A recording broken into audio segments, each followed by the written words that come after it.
Emotions are a tool. Display them, don't feel them. Unfortunately, most people we come into contact with are emotional beings.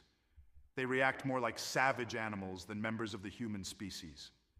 They fail to use their common sense, logic, and cognitive reasoning. They react with little thought or immediate cynicism. They only trust what is familiar. For some strange reason, what is familiar is their cycle of violence. They lie to themselves that this familiar cycle of emotional violence protects them rather than reaching emotionally healthy resolutions.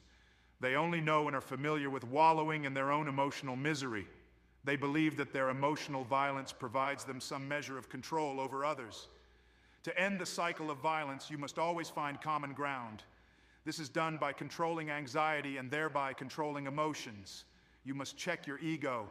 If you can't check your ego, you can't expect them to check theirs. They are simple-minded creatures after all.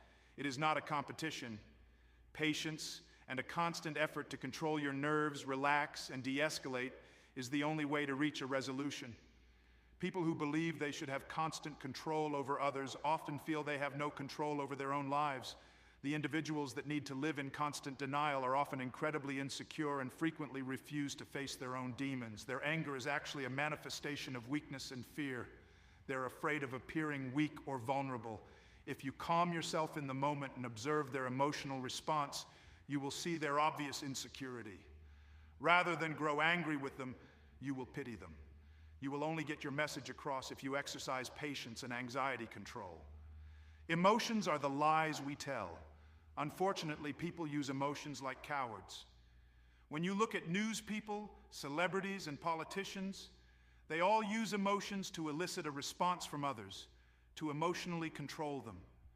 If we want to communicate with people who are otherwise unwilling to listen, we have to learn to use our emotions as a tool and not let them use us. Once we open up dialogue, we need to then dispel emotion and use reason.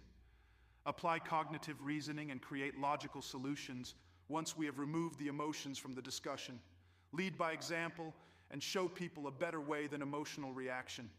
Use your emotions as a tool to coach others to a place where no emotion exists. Use emotional theater and pageantry to get a hold of a matter with the intent of bringing the discussion to a place of reality and logic, free of emotions.